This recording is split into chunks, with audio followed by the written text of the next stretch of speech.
La conquista en México parece que es una historia de horror, pero cuando vemos las cifras que se manejan, solamente voy a tomar cifras de la Iglesia Católica Romana, debemos saber que las leyes de reforma de 1857, que se consuman en 1857, en donde se les quita a la Iglesia el poder y todos los bienes, la enajenación de los bienes, se quedan como bienes públicos en 1857.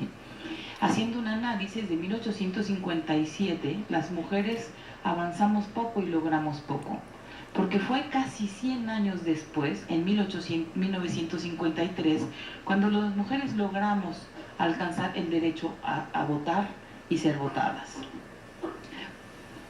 Y dicho sea de paso, no existe evidencia de una gran movilización de mujeres. Pareciera en ocasiones que ha sido una concesión de varones que nos dijeron pueden votar, ¿no? Sin embargo, sé que la historia cuenta historias de mujeres que con alianza en el poder logramos eso. Pero volviendo a las cifras del Vaticano, ustedes deben saber que si el Vaticano fuera una empresa, tuviera una subsidiaria en México, porque sería la segunda más importante a nivel mundial, México, solo por debajo de Brasil, por el número de afiliados que tiene. Cuenta con más de 96 millones de católicos. Dice el censo que el 87% de la población es católica romana, y los otros demás por ciento que falta deben ser judíos, musulmanes y cristianos. Sin embargo, yo creo que nuestro censo tiene un sesgo en donde no nos deja ver con claridad que hay mucha gente que no profesa esa religión. Pero de los países que aportan al Vaticano, hay una lista de 10 y México ocupa el lugar número 9. El primer estado que da dinero al Vaticano es Estados Unidos.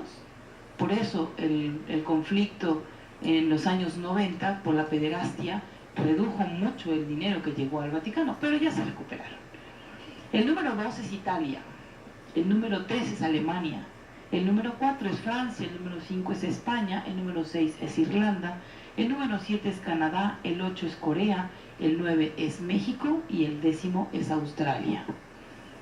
Y no aparece Brasil, a pesar de que Brasil tiene la mayor población de creyentes católicos romanos en el territorio americano. Pero México se pone muy bien con el Vaticano, con una cantidad de dinero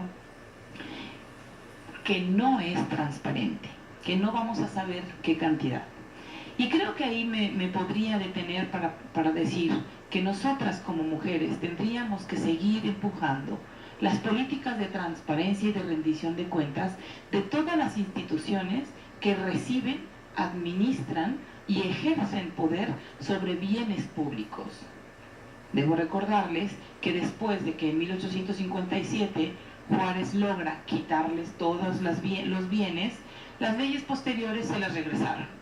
Se las regresaron, además de todo, no pagan los impuestos correspondientes a los bienes públicos que utilizan para sus servicios. Todas las iglesias y templos y conventos de todo el país están dadas en comodato.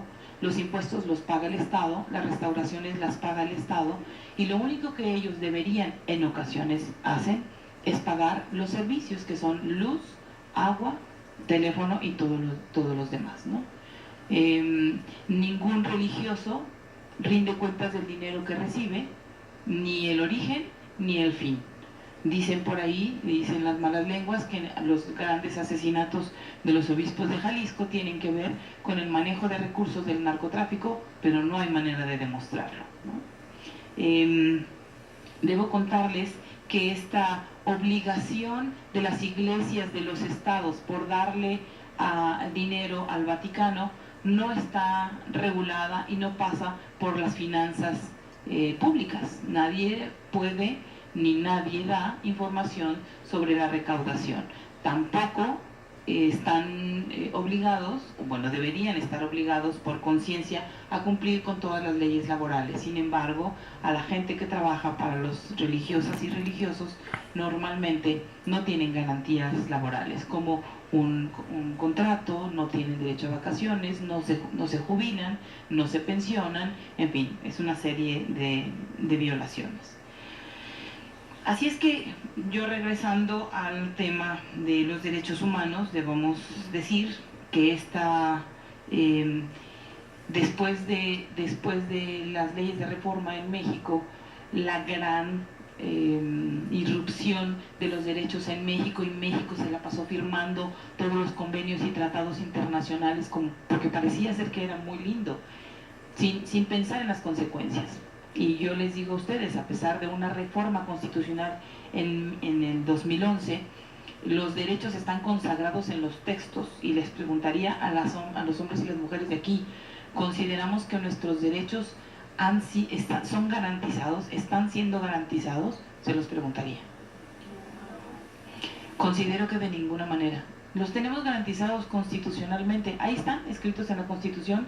Ahora tenemos una Constitución local muy robusta, en donde el eje de los derechos y de los grupos de atención prioritaria serán prioridad para esta nueva administración y entrada en vigor.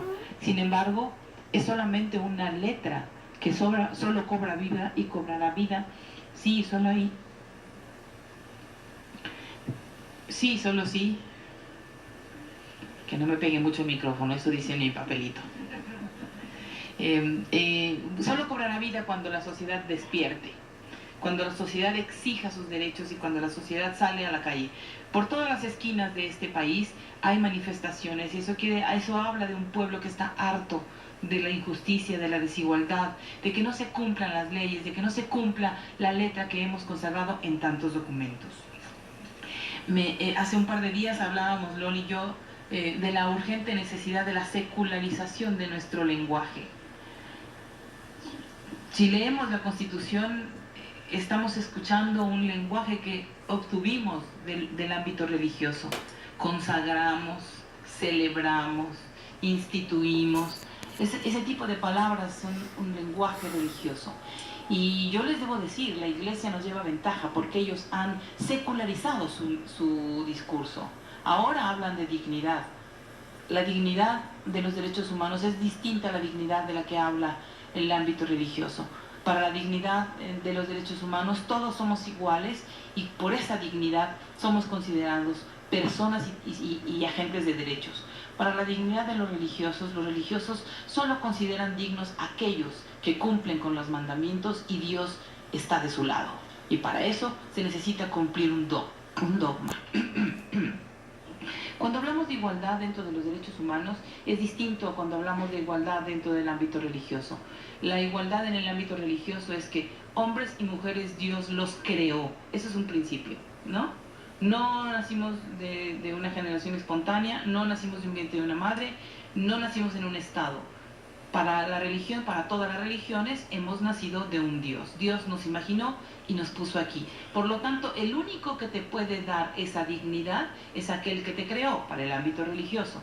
Sin embargo, para las leyes, tú tienes la dignidad reconocida simplemente por el hecho de ser persona. Y somos cosas distintas, ¿no? Cuando hablamos de derechos, estamos hablando de dos leyes distintas. Las iglesias hablan de los derechos a partir de la ley natural, en donde Dios ha hecho un orden perfecto, en donde nada debe cambiar. Las mujeres deben estar sometidas al varón y deben encargarse de un ámbito personal y de un ámbito privado, mientras que los hombres son los públicos.